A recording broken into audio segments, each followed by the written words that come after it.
Hey everybody, as you know, we already went through our part one of Ransack of Dormir, and now we got Everdawn Grove. We're going to be talking to Hamish Bode and also Brad Crespo about things that are going on in Fellowship, and also you get these first look at this amazing dungeon. So, yeah, the main focus of having talents and abilities uh, behind dungeons on the reward track is just an onboarding decision. Mm-hmm. Gotcha. Yeah. Hayden, you want to your question? Yeah. Since we're leading the community, what's a piece of community feedback that you guys have taken uh, that either like surprised the team or actually made an impact in the game and changed something? Oh, I mean, this is super relevant. So the biggest thing that I think I didn't see coming was people were really excited about our single boss dungeons. We found in early tests that um, most people were going to them. I mean, it kind of made sense because that was the fastest way to get gear, and we've put things in place to kind of Mm-hmm. um, make it so that people aren't just, slamming through whatever the absolute shortest content is to get gear in the fastest possible way. We've kind of made it a bit more varied and that sort of thing. But it did highlight that people have an appetite for shorter content.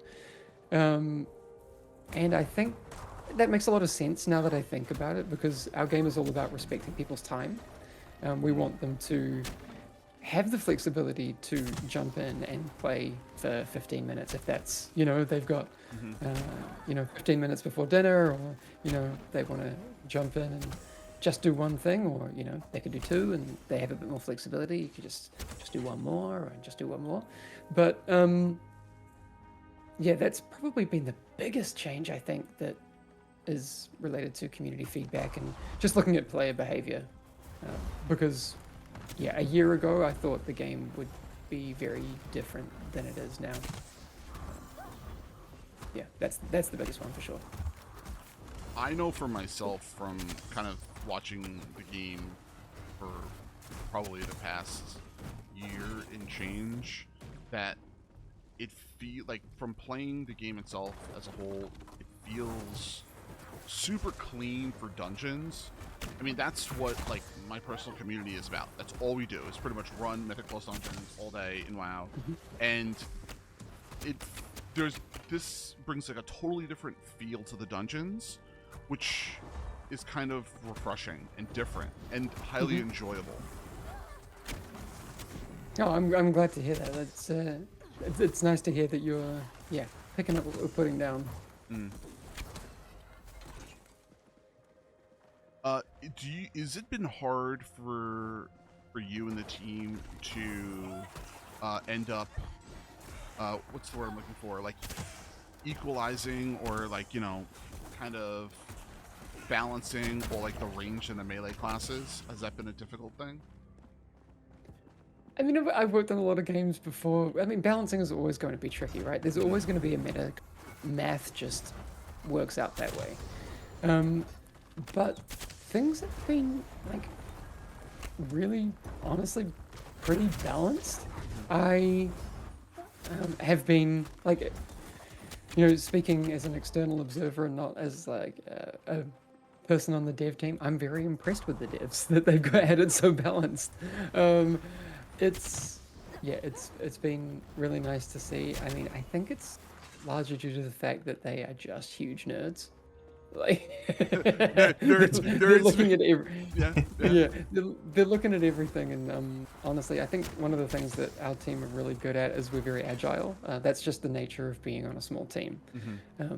We can make changes very quickly because we're the stakeholders, right? We see something and we think, hang on, this needs to be changed. We can do it right away. And I think people have seen that in the tests we've been doing, but also just yeah, over time they'll notice that we are very agile at being able to, you know, mix things up and, you know, squash any kind of balancing outliers and that sort of thing.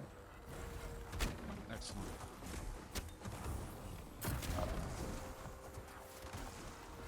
Hayden, did you have another one?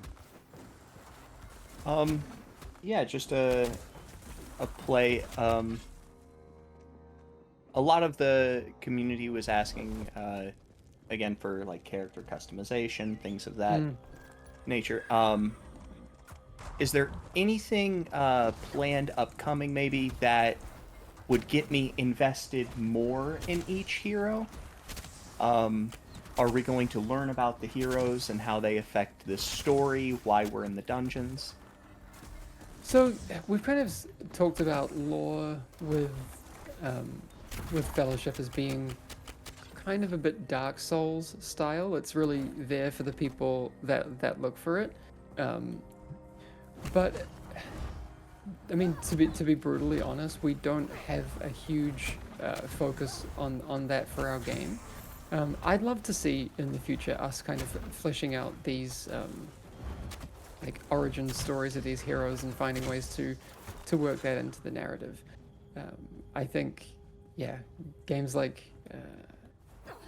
Dota have it in there as well. Again, I keep going back to it, but Dota and Dark Souls similarly have lore if you look for it.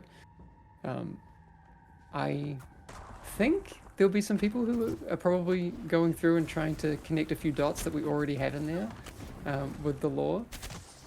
So it'll be interesting to see if anyone starts doing those types of videos on YouTube.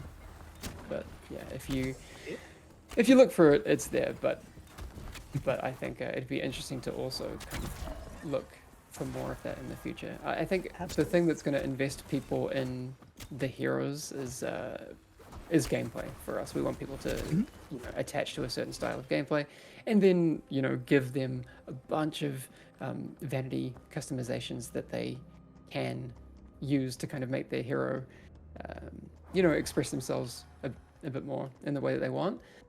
And a lot of those are going to be just accessible in-game through doing certain achievements. We have, like I said before, yeah, we're going to have vanity monetization, but there's also going to be a lot of different things on the rewards track that you can unlock for vanity as well. Twilight towards me.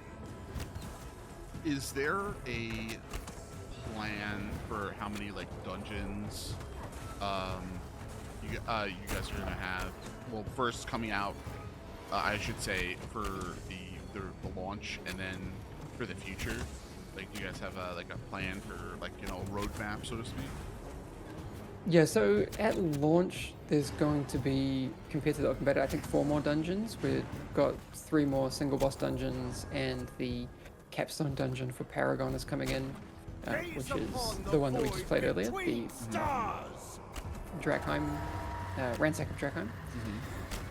And then, yeah, we just, the kind of limit for us is endless. We just want to just add more heroes, more dungeons, and yeah, sky's the limit. Now, this dungeon, has this been played before? The one we're in now? Nope. I didn't. That's new. Yeah, I didn't think so because yeah, no, because like I said, I haven't because I was like I played a bunch of this game, a lot of it, and I was like I've not done this one before, so I was like that's interesting. No, I thought I'd you know, we're chatting away here. We've got we're playing things through on what I like to call the scenic tour.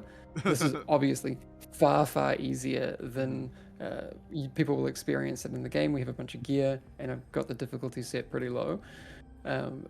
But yeah, I wanted to show you some new boss mechanics. That boss is one of the ones that I absolutely love, and I don't want to give, you know, mechanical spoilers, but you know, the interaction between how you kind of work with the friendly NPC. You have to make sure that you keep the friendly NPC alive, and that NPC can interact with the boss that you're trying to take down in there. It's really cool. I think some of these unique mechanics that the devs are putting in on these bosses are just a lot of fun. I mean, since we're talking about new dungeons, do you want to see one more before we wrap up? listen, you show me everything you want to see, because I will watch it all. I will play it all. I will do it all. I will chat the whole day. So you Absolutely. take us in. You take us where you want us to Okay, go.